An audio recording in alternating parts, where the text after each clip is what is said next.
అందరికీ నమస్తే. పిఠాపురం నియోజకవర్గం ప్రతిరోజు కూడా వార్తల్లో నిలుస్తూనే ఉంది. పిఠాపురం నియోజకవర్గానికి సంబంధించి అటు ఎవరైతే ఎస్వీఎన్ వర్మ గారు ఉన్నారో వర్మ గారి విషయంలో గానీ, లేదా ఇటు జన సైనికుల విషయంలోనే గానీ, లేదా పవన్ కళ్యాణ్ గారి విషయంలో గానీ, లేదా కూటమికి సంబంధించినటువంటి ఏ విషయం గురించి తీసుకున్నా పిఠాపురం నియోజకవర్గం అనేది కామన్‌గా తీసుకోవాల్సిన పరిస్థితి అయితే కనిపిస్తా ఉంది. అయితే ప్రస్తుత పరిస్థితుల్లో పిఠాపురం నియోజకవర్గం నుంచి వర్మ గారు ఎవరైతే ఉన్నారో తెలుగుదేశం పార్టీ పిఠాపురం నియోజకవర్గ ఇన్ఛార్జ్‌గా ఉన్నటువంటి వర్మ గారు పార్టీ మారడానికి సిద్ధంగా ఉన్నారు అనే వార్తలైతే సోషల్ మీడియాలో గుప్పుమని వినిపిస్తా ఉన్నాయి. సో ఇంతకీ నిజంగానే వర్మ గారు పార్టీ మారతారా? మారడానికి ఎంతవరకు అవకాశం ఉంది? అసలు పార్టీ మారాలి అనుకునే కారణాలు ఏమై ఉండొచ్చు? ఇలాంటి విషయాలు మనం విభిన్న కోణాల్లో చూసి ఆలోచిస్తున్న పరిణామం. అదేవిధంగా అక్కడ ఉన్నటువంటి కొంతమంది నాయకులతో మనం మాట్లాడుతున్నప్పుడు మనకు అర్థమైన విషయం ఏంటి అంటే ఆయనకు సంబంధించినటువంటి అనుచరుల వర్కులు గానీ, ఆయనకు సంబంధించినటువంటి కొన్ని పర్సనల్ వర్కులు గానీ, ప్రభుత్వం ద్వారా వచ్చినటువంటివి సరిగ్గా జరగట్లేదు. సో, అవన్నీ అతనికి అనుకూలంగా ఉండట్లేదు అనేది వర్మ గారు భావిస్తున్నట్టుగా తెలుస్తోంది. సో, వర్మ గారికి సంబంధించినటువంటి అనుచర వర్గం కూడా ఇదే కోణంలో ఆలోచిస్తున్నట్టుగా తెలుస్తోంది. ఎందుకు అనంటే, పవన్ కళ్యాణ్ గారు పిఠాపురం నియోజకవర్గం నుండి గెలిచిన తర్వాత సో, ఒక పార్టీ అధినేతగా తనకి సొంత నియోజకవర్గం అంటూ పిఠాపురాన్ని మార్చుకునే పరిస్థితి ఉంది. సో, అలా మార్చుకునే తరుణంలో వర్మ గారికి అక్కడ రాజకీయ భవిష్యత్ అనేది ఎలా ఉండబోతది? ఎందుకంటే పవన్ కళ్యాణ్ గారు గానీ, ఇటు చంద్రబాబు నాయుడు గారు గానీ, అటు నారా లోకేష్ గారు గానీ వీళ్ళు చెప్తున్నది ఏందంటే రానున్న 20 సంవత్సరాల పాటు లేదా రానున్న 15 సంవత్సరాల పాటు కూటమి ఎలానే కలిసికట్టుగా ఉంటది. రాష్ట్ర భవిష్యత్తు కోసం మేము కలిసే ఉంటాము. కలిసే ప్రభుత్వాన్ని స్థాపిస్తాము అనే అంశాన్ని వాళ్ళు ప్రస్తావిస్తున్నారు. సో, అలాంటి పరిణామం లేదా వాళ్ళు చెప్పినట్టుగా రానున్న 20 సంవత్సరాల వరకు అవసరం లేదు. రానున్న ఇంకో 2 ఎలక్షన్లు అంటే ఇంకో 10 ఏళ్ల పాటు గాని కూటమి కలిసే ఉంటే మరి వర్మ గారి పరిస్థితి ఏంటి పిఠాపురం నియోజకవర్గంలో అంటే సో, అది అతనికి ఒక అనుమాన పరిస్థితి అనేది క్రియేట్ చేస్తా ఉంది. రాజకీయ పరంగా అలా ఆలోచిస్తున్న తరుణంలో అతని దగ్గర ఉన్నటువంటి అనుచరులకు గానీ, లేదా అతనికే గానీ కొన్ని రాజకీయ లబ్ధి కోసం గానీ, లేదా అక్కడ ఉన్నటువంటి వర్కుల విషయంలో గానీ కొన్ని విషయాలైతే ఉంటాయి. సో, ఇవన్నీ అతని అనుకూలంలో ఉండట్లేదు. సో, ఏ విషయమైనా సరే పవన్ కళ్యాణ్ గారికి లేదా ఆయన దగ్గర ఉన్నటువంటి అనుచరులకి చెప్పాల్సిన పరిస్థితి వస్తుంది. సో, నాకు కరెక్ట్ వాల్యూ ఇవ్వట్లేదు. సో, ఏదైతే పిఠాపురం నియోజకవర్గంలో గతంలో నేను ఎమ్మెల్యేగా గెలిచాను. సో, నేను గెలిచినప్పటి నుంచి ఈ వర్కులు ఎలా చేపించాను. సో, నేను ఈ పాలనంతా ఎలా చేశాను. సో, ఇప్పుడు ఎవరైతే పవన్ కళ్యాణ్ గారు ఉన్నారో ఆయనకి నేను సీటుని త్యాగం చేసి అతనికి మద్దతు ఇచ్చి గెలిపించినప్పటికీ నన్ను ఇటు జన సైనికులు గానీ, అటు పవన్ కళ్యాణ్ గారు గానీ పట్టించుకోవట్లేదు అనే భావన అయితే ఆయనలో ఉన్నట్టు మనకు తెలుస్తా ఉంది. సో, పర్టికులర్‌గా అలాంటి సమయంలో, అలాంటి ఆలోచనలో ఉన్నప్పుడు అతని దగ్గర ఉన్నటువంటి అనుచర వర్గం గానీ, లేదా అతను గానీ ఆలోచన ఏందంటే వైఎస్ఆర్‌సీపీ పార్టీకెళ్తారు అన్నట్టుగా సోషల్ మీడియాలో బాగా అయితే వైరల్ అవుతుంది ఇది. సో, నిజంగా అలా ఎళ్ళే పరిస్థితి ఉందా అనంటే నిజంగా పిఠాపురం వర్మ గారు తెలివైన వ్యక్తి అనుకున్నట్టయితే. సో, అలాంటి తప్పిదం అయితే చేయడు. ఎందుకు చేయడు అనంటే వైఎస్ఆర్‌సీపీ పార్టీకి ప్రస్తుత పరిస్థితుల్లో, ప్రస్తుత ఆంధ్రప్రదేశ్ రాజకీయ పరిస్థితిలో వైఎస్ఆర్‌సీపీ పార్టీ మనుగడే కష్టంగా ఉన్న పరిస్థితి. ఎందుకంటే ఆ పార్టీలో ఉన్నటువంటి చాలామంది నాయకులు సో, ఆ పార్టీని వీడి ఇతర పార్టీల వైపు చూస్తున్న పరిస్థితి కనిపిస్తా ఉంది. ఎందుకంటే కూటమి వైపే ఎక్కువ మగ్గు చూపిస్తున్నారు వాళ్ళు. సో, ఇలాంటి సమయం ఉన్నప్పుడు ఇతను కూటమిలో ఒక అధికార పార్టీలో ఉన్నటువంటి వ్యక్తి సరే ఇప్పుడు ఎమ్మెల్సీలు ఇవ్వకపోయినప్పటికీ నెక్స్ట్ ఏదైతే ఎమ్మెల్సీలు వస్తాయో దాంట్లో తనకంటూ ఒక స్థానం ఉంది అనే విషయాన్ని ఆల్రెడీ కూటమి పెద్దలు చెప్పే ఉన్నారు. అయితే ఆ విషయం కూడా ఒకటి ఈయన పరిగణలోకి తీసుకొనొచ్చు. ఎందుకనంటే నాగబాబు గారికి ఇచ్చారు, నాకివ్వలేదు. సో, నాగబాబు గారికి ఎమ్మెల్సీ రావడానికి కూడా నేనే ఒక విధంగా త్యాగం చేసినట్టు అయింది. సో, ఇలాంటి భావన కూడా ఆయన దగ్గర ఉండొచ్చు. మనమైతే దాన్ని తప్పుపట్టడానికి లేదు. బట్ ఆయన దగ్గర గాని అలాంటి ఆలోచనలు ఉంటాయి. నాగబాబు గారు గాని, పవన్ కళ్యాణ్ గారు గాని సో, ఆ పార్టీకి సంబంధించి ఎందుకంటే టీడీపీ పార్టీకి సంబంధించినటువంటి డెసిషన్‌లు తీసుకోవడానికి వీళ్ళు సరిపోరు. ఎందుకు సరిపోరు అనంటే వీళ్ళ పార్టీ వేరు, వాళ్ళ పార్టీ వేరు. వీళ్ళు కూటమిలో ఒక భాగమైనప్పటికీ పార్టీల పరంగా 2 వేరు వేరు పార్టీలే కదా! ఇటు బీజేపీ అనేది ఒక పార్టీ ఉంది. తెలుగుదేశం ఒక పార్టీ ఉంది. జనసేన పార్టీ ఒక పార్టీ ఉంది.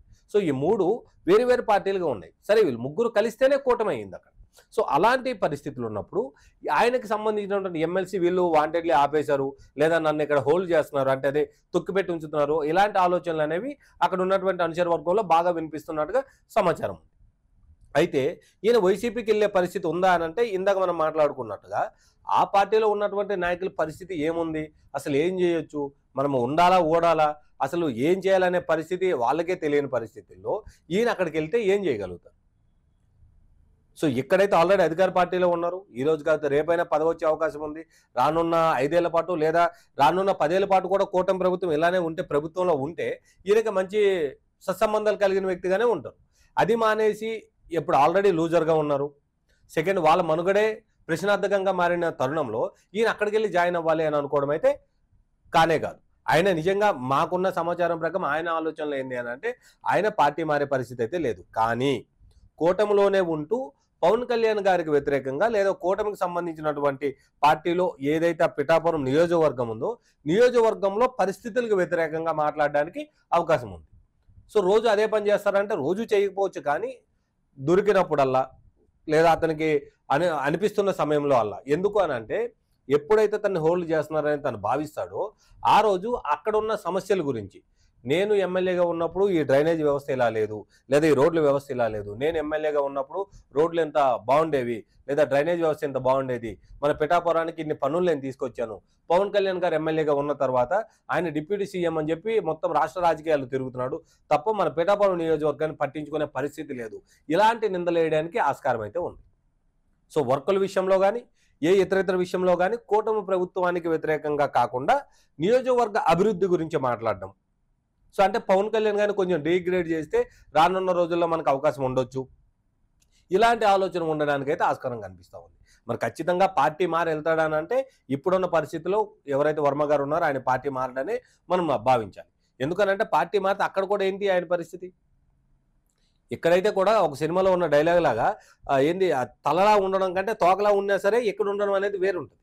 సో అక్కడికి పోయి పూర్తిగా తోక ఉండదు తల ఉండదు, జీరో. ఎందుకంటే ఉన్న వాళ్ళ పరిస్థితే తెలియంది, ఉన్న వాళ్ళ పరిస్థితే అసలు ఏం చేయాలో వాళ్ళకి అర్థం కావట్లేదు. ఇలాంటి తరుణంలో నేను అక్కడికి వెళ్ళి ఏం చేయగలుగుతాడు, ఏం చేయలేడు కదా. సో అలాంటి పరిస్థితులు ఉన్న సందర్భంగా ఆయన మాత్రము ఏదైతే తెలుగుదేశం పార్టీ ఉందో తెలుగుదేశం పార్టీలో ఉంటూనే ఇలాంటి నిందలు వేయడానికి ఆస్కారం ఉంది. ఎందుకంటే ఇప్పుడు ఆల్రెడీ ప్రభుత్వం ఏర్పడి 1 ఇయర్ మాత్రమే అయింది, ఇంకా 4 ఏళ్ల పాటు ఉంది.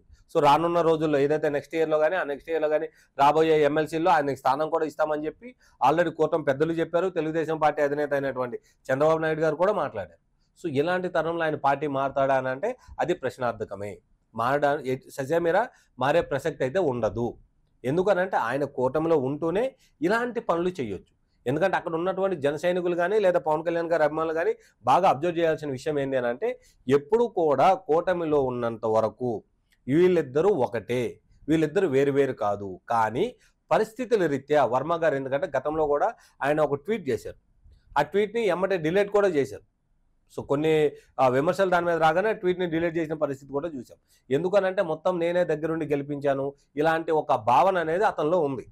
సో దాన్ని తప్పుపట్టలేము, ఎందుకనంటే అతను త్యాగం చేశాడు కాబట్టి అలాంటి ఫీలింగ్ ఉండొచ్చు. కానీ నిజంగానే అతను మద్దతు ఇచ్చినట్టయితే రాష్ట్రంలో ఎక్కడ కూడా రానంత మెజార్టీ పవన్ కళ్యాణ్ గారికి వచ్చేది. ఇప్పుడు వచ్చినట్టుగా 70,000 75,000 మెజార్టీ కాకుండా రాష్ట్రంలో ఏ నియోజకవర్గంలో ఏ లీడర్కి రానంత మెజార్టీ ఆయనకు వచ్చేది. సో ఆయనంత ప్రాపర్గా సపోర్ట్ చేయలేదు కాబట్టే ఇంతవరకు వచ్చిందనేసి జనసేనకు సంబంధించినటువంటి కొంతమందిలో ఉన్నటువంటి ఇలాంటి భావన అవుతుంది. ఎందుకంటే ఆయన వర్మ గారు నిజంగానే ఫుల్ ఫ్లెడ్జ్డ్గా జనసేన పార్టీకి సపోర్ట్ చేసి ఉంటే, పవన్ కళ్యాణ్ గారికి సపోర్ట్ చేసి ఉంటే ఖచ్చితంగా రాష్ట్రంలోనే నెంబర్ 1 మెజార్టీతో ఉన్నటువంటి వ్యక్తిగా పవన్ కళ్యాణ్ గారు ఉండేవాళ్ళు.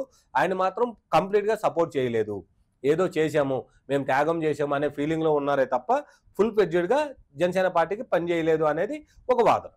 సో ఇలాంటి తరుణంలో ఈయనకి బాగా ఇంపార్టెన్స్ ఇవ్వట్లేదు, అందుకే ఈయన పార్టీ మారుతాడు అనుకోవడం మాత్రము కాని పని. ఎందుకంటే ఈయన పార్టీ మారడు, ఖచ్చితంగా తెలుగుదేశం పార్టీలోనే ఉంటూ రానున్న రోజుల్లో నియోజకవర్గ అభివృద్ధి విషయంలో కానీ లేదా పవన్ కళ్యాణ్ గారు చేస్తున్న యాక్టివిటీ విషయంలో కానీ ఆయన కొంచెం వేలెత్తి చూపించడానికి ఆస్కారం ఉంది.